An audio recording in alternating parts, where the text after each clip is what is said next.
বাইনে নির্মলে তোমাদের প্রত্যেককে অনেক অনেক শুভেচ্ছা এবং অভিনন্দন জানাই। আগের ক্লাসে আমি ক্লাস 9-এর একটা চ্যাপ্টার অর্থাৎ অনাক্রমতা তন্ত্রের ডেমো দিয়ে তোমাদেরকে দেখিয়েছিলাম এবং আজকে আমি আরও একটা ক্লাস ডেমো দেব। ক্লাস 10-এর জীবনবিজ্ঞান বিষয়ে আরও একটা অংশ তোমাদেরকে ডেমো দিয়ে দেখাবো। আর এই প্রসঙ্গে বলি যে আমি পরপর বেশ কিছু ভিডিও আমি আপলোড করব, বিভিন্ন চ্যাপ্টারের ভিডিও আপলোড করব।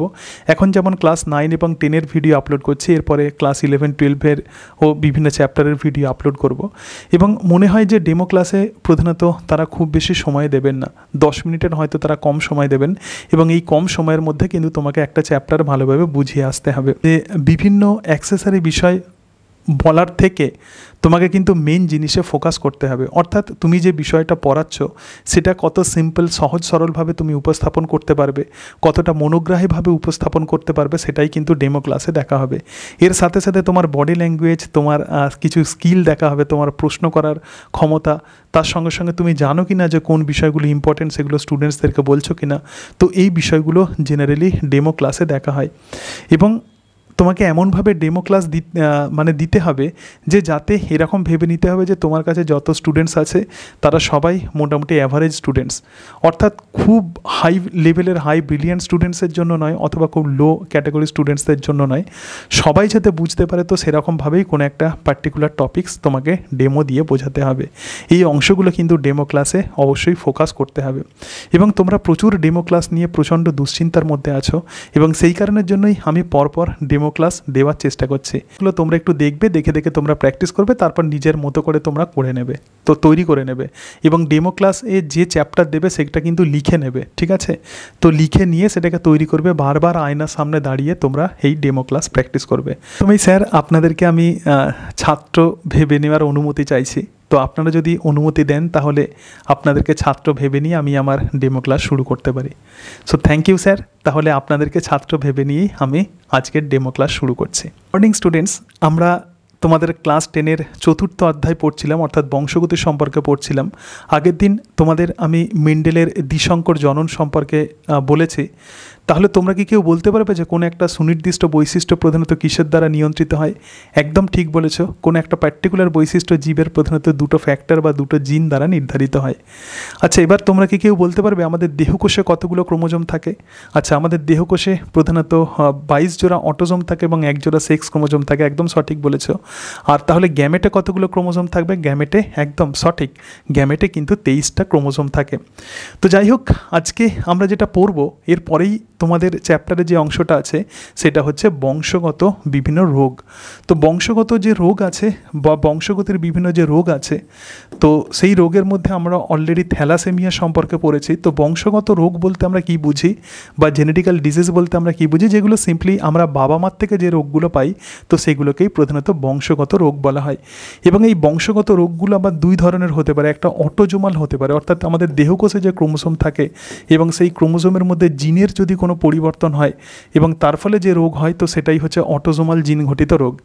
আচ্ছা, বাহ, তুমি ঠিক বলেছ, একটা অটোজোমাল জিন ঘটিত রোগ হচ্ছে থ্যালাসেমিয়া, যেটা অটোজোমাল প্রচ্ছন্ন জিন ঘটিত রোগ। কিন্তু কিন্তু সেক্স ক্রোমোজোমের সঙ্গেও রিলেটেড কিছু রোগ থাকে এবং তাকেই আমরা বলবো লিঙ্গ সংযোজিত উত্তরাধিকার। তো আজকে আমরা পড়ব এই লিঙ্গ সংযোজিত উত্তরাধিকার বা এক্স ক্রোমোজোমে বর্তমান জিনগুলোতে যদি কোনো রকম সমস্যা হয় তার ফলে যে রোগগুলো হয় তো সেই রোগগুলো কিভাবে সঞ্চালিত হয় আজকে আমরা সেই সম্পর্কে আলোচনা করব। তো একে আমরা বলবো লিঙ্গ সংযোজিত উত্তরাধিকার। দেখো, তোমরা প্রত্যেকেই জানো যে যদি মেল হয়, পুরুষ যদি হয় তাহলে পুরুষদের ক্ষেত্রে কী ক্রোমোজোম থাকে? পুরুষদের ক্ষেত্রে এক্স এবং ওয়াই ক্রোমোজোম থাকে। আর যদি স্ত্রী হয় তাহলে স্ত্রীদের ক্ষেত্রে সেক্স ক্রোমোজোম হিসেবে কী ক্রোমোজোম থাকবে? X x. সুতরাং লিঙ্গ সংযোজিত উত্তরাধিকার প্রধানত আমরা কাকে বলবো? এক্স ক্রোমোজোমের মধ্যে বর্তমান জিনগুলোর যদি কোনো রকম সমস্যা হয় তো সেই জিনের যদি কোনো রকম মিউটেশন হয় বা পরিবর্তন হয় এবং তার ফলে যে রোগ হয় তো সেই রোগ সম্পর্কিত যে পড়াশোনা তো তাকেই আমরা বলবো লিঙ্গ সংযোজিত উত্তরাধিকার। এবং এই জায়গাতে একটা বিষয় দেখতে পাচ্ছ, একটু আগেই আমি যেমন তোমাদেরকে প্রশ্ন করলাম যে কোনো একটা সুনির্দিষ্ট বৈশিষ্ট্য কতগুলো জিন দ্বারা নির্ধারিত হয়, তোমরা বললে যে দুটো জিন দিয়ে নির্ধারিত হয়। অবভিয়াসলি, তো মেলদের ক্ষেত্রে দেখো এক্স ক্রোমোজোম কতগুলো আছে? একটা। আবার ফিমেলদের ক্ষেত্রে দেখো এক্স ক্রোমোজোম কতগুলো আছে? দুটো, ঠিক আছে? তাহলে ফিমেলদের যদি এক্স ক্রোমোজোম আমরা ধরি, তো এক্স ক্রোমোজোম এখানে কতগুলো আছে? দুটো এক্স ক্রোমোজোম আছে, এবং দুটো এক্স ক্রোমোজোমে তাহলে কি থাকবে? কোনো একটা নির্দিষ্ট বৈশিষ্ট্য নিয়ন্ত্রণকারী প্রধানত যে জিন থাকবে সেটা দুটো জিন থাকবে স্ত্রীদের দেহকোষে। কিন্তু পুরুষদের ক্ষেত্রে কতগুলো এক্স ক্রোমোজোম আছে? একটা এক্স ক্রোমোজোম আছে, তাহলে কোনো নির্দিষ্ট বৈশিষ্ট্যকে নির্ধারণকারী জিন কতগুলো থাকবে? একটা থাকবে। যখন কোনো একটা সুনির্দিষ্ট বৈশিষ্ট্য একটি জিন দিয়ে নির্ধারিত হয়, একটি জিন দিয়ে নির্ধারিত যখন হয়, তো তখন তাকে আমরা বলবো হেমিজাইগাস। ঠিক আছে, তাহলে তখন তাকে আমরা কি বলবো? হেমিজাইগাস। তার মানে পুরুষদের এক্স ক্রোমোজোমে যে সমস্ত জিনগুলো থাকে, তো সেগুলো একটা জিনই কিন্তু সুনির্দিষ্ট বৈশিষ্ট্যকে নিয়ন্ত্রণ করে। কিন্তু স্ত্রীদের ক্ষেত্রে এই এক্স ক্রোমোজোমে বর্তমান জিনগুলো সবসময় হোমোজাইগাস কন্ডিশনে থাকে বা হোমোজাইগাস অবস্থাতে থাকে। তো এই দুটো টার্ম কিন্তু লিঙ্গ সংযোজিত উত্তরাধিকারের প্রধান, এবং এই দুটো টার্ম অবশ্যই বুঝতে হবে। ঠিক আছে, আচ্ছা, এবারে এই যে লিঙ্গ সংযোজিত উত্তরাধিকার, যেমন বললাম যে অটোসোমাল জিন ঘটিত রোগ, যেমন তোমাদেরকে বললাম যে থ্যালাসেমিয়া আগের দিন পড়িয়েছি। সুতরাং লিঙ্গ সংযোজিত যে রোগ আছে তোমাদের সিলেবাসে যেটা আছে, তো সেটা হচ্ছে হিমোফিলিয়া। ঠিক আছে, তাহলে কি কি রোগ আছে?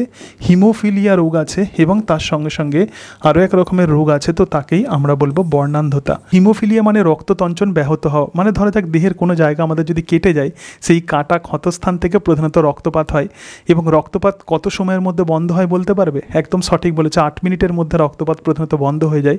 এর কারণ হচ্ছে যে জায়গা প্রধানত কেটে যায়, তো সেই জায়গাতে একটা স্ট্রাকচার তৈরি হয়, এরকম একটা গঠন তৈরি হয়, একটা জাল তৈরি হয়।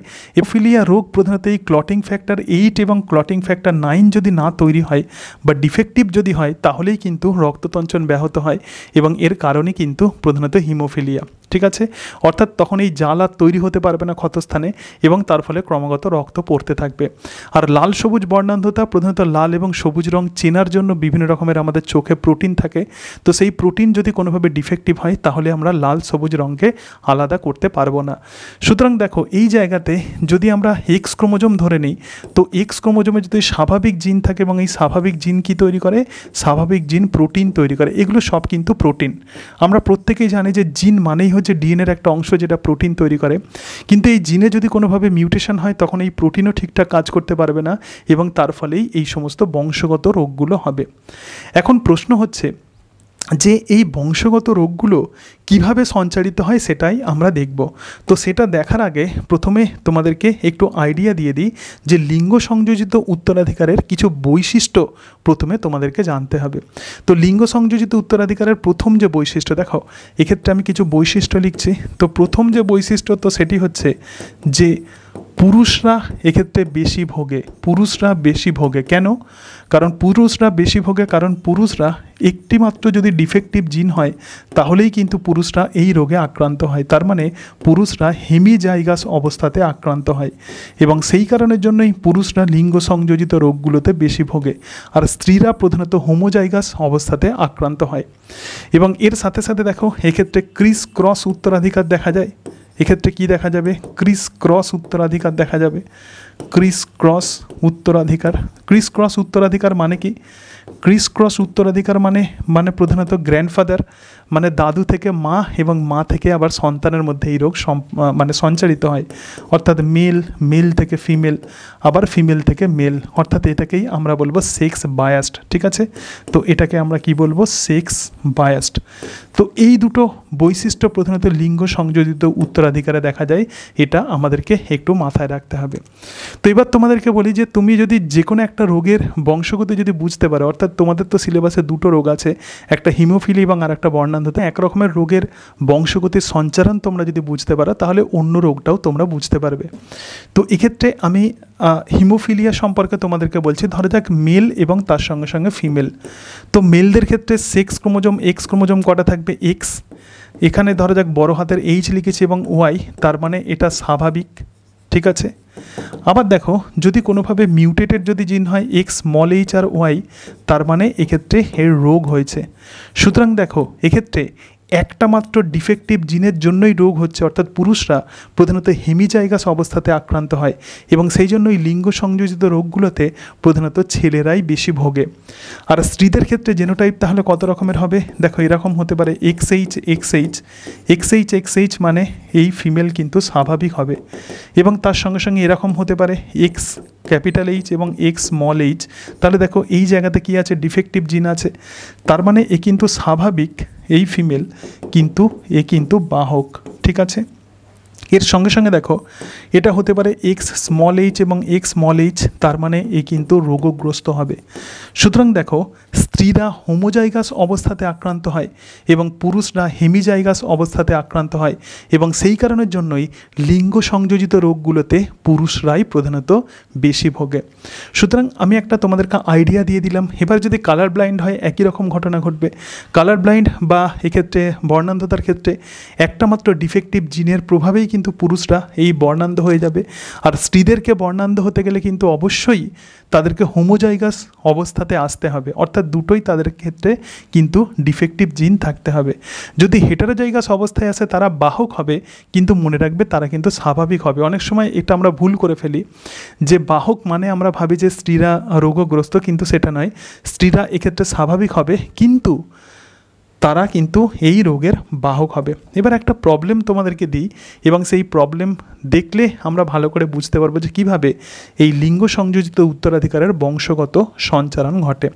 দেখো যদি এরকম একটা কোয়েশ্চেন্স তোমাকে দিয়ে দেয়, প্রচুর পরীক্ষাতে প্রশ্ন দেয়, MCQতে প্রচুর প্রশ্ন দেয় যে বাহক স্ত্রী যদি এরকম হয় যে বাহক স্ত্রী এবং তার সঙ্গে সঙ্গে স্বাভাবিক যদি পুরুষের যদি বিবাহ হয়, বাহক স্ত্রী এবং স্বাভাবিক তার পুরুষের যদি বিবাহ হয়, তাহলে সন্ততি কেমন হবে? ঠিক আছে, একটু দেখো বাহক স্ত্রী মানে কি? X আর X, আর স্বাভাবিক পুরুষ মানে কি? X আর Y। সুতরাং চেকার বোর্ড করে নাও, এক্ষেত্রে চেকার বোর্ড করে নাও। ঠিক আছে, তাহলে চেকার বোর্ড করে নিচ্ছি। দেখো চেকার বোর্ড করছি, সিম্পল চেকার বোর্ড। সুতরাং এক্ষেত্রে মেল আছে এবং তার সঙ্গে সঙ্গে ফিমেল আছে, তাহলে মেলদের ক্ষেত্রে কি আছে? X আর Y, আর ফিমেলদের ক্ষেত্রে কি আছে? X আর X। সুতরাং দেখো এক্ষেত্রে X আবার X। সুতরাং এরা কি হবে? এরা হবে স্বাভাবিক ফিমেল। ঠিক আছে, যেহেতু দুটো X ক্রোমোজোম আছে। আবার দেখো X Y, তাহলে কি হবে? এরা কিন্তু স্বাভাবিক, এরা হচ্ছে পুরুষ হবে। ঠিক আছে, আবার দেখো X আবার X আছে, তাহলে এরা কিন্তু বাহক স্ত্রী, তাহলে বাহক এরা ফিমেল হবে। কিন্তু এক্ষেত্রে দেখো X এটার সঙ্গে গুণ হচ্ছে আর এটা হচ্ছে Y। সুতরাং দেখো এই জায়গাতে পুরুষ আছে কিন্তু সে ডিফেক্টিভ জিন, সুতরাং এক্ষেত্রে কি হবে? রোগ হবে। ঠিক আছে, তাহলে একজন বাহক স্ত্রীর সঙ্গে যদি একজন স্বাভাবিক পুরুষের বিবাহ হয় লিঙ্গ সংযোজিত উত্তরাধিকারে, তাহলে 25%। এক্ষেত্রে যদি আমরা ধরি মেল যদি, তাহলে পুরুষদের ক্ষেত্রে দেখো 50% এক্ষেত্রে স্বাভাবিক হবে। ঠিক আছে, এবং 50% রোগগ্রস্ত হবে। সুতরাং পুরুষরা কিন্তু রোগগ্রস্ত হওয়ার সম্ভাবনা থাকে। আর ফিমেল যদি হয় তাহলে দেখো এক্ষেত্রে 100% স্বাভাবিক। এক্ষেত্রে কি 100% স্বাভাবিক, কিন্তু এক্ষেত্রে 50% রোগের বাহক। কিন্তু 50% কী হবে? রোগের বাহক। কারণ স্ত্রীদের যে দুটো X ক্রোমোজোম থাকে তার মধ্যে একটা আসে পিতার থেকে আর একটা মায়ের থেকে, তাহলে মায়ের যে X ক্রোমোজোমটা ডিফেক্টিভ জিন বহন করছে, তো সেটাই এক্ষেত্রে বাহক হওয়ার জন্য দায়ী। তো এরকমভাবে প্রধানত লিঙ্গ সংযোজিত উত্তরাধিকারের বৈশিষ্ট্যের সঞ্চারণ ঘটে। তো আশা করি এই বিষয়ে তোমরা বুঝতে পেরেছো। তো এর পরের দিন আমরা আলোচনা করব জেনেটিক কাউন্সেলিং সম্পর্কে এবং তার সঙ্গে সঙ্গে বংশগতির কিছু ইম্পর্ট্যান্ট কোয়েশ্চেন্স নিয়ে তোমাদের সাথে আলোচনা করব। এবং এই প্রসঙ্গে বলি যে মাধ্যমিকের যে প্রিভিয়াস ইয়ার্স যে কোয়েশ্চেন্স আছে তোমরা ভালো করে একটু প্র্যাকটিস করবে, এবং তার সাথে সাথে অবশ্যই তোমাদের বইটা ভালো করে পড়বে। এখন মাধ্যমিকে যেমন প্রশ্ন দেওয়া হচ্ছে, বই যদি না পড়ো তাহলে কিন্তু তোমরা প্রশ্নের উত্তর করতে পারবে না। বুঝতে পারছো, বংশগতি চ্যাপ্টার প্রচণ্ড ইন্টারেস্টিং এবং তোমাদেরকে বুঝতে হবে, এবং বুঝলে তবেই কিন্তু এখান থেকে প্রশ্নের উত্তর করতে পারবে। এরপরে তোমাদের যদি কোনো কোয়ারিজ থাকে, কোনো অংশ যদি বুঝতে না পারো, তাহলে আমাকে প্রশ্ন করতে পারো। ঠিক আছে, আজকে তাহলে এই পর্যন্তই। তোমরা সবাই ভালো থেকো, দেখা হচ্ছে পরের ক্লাসে। Thank you.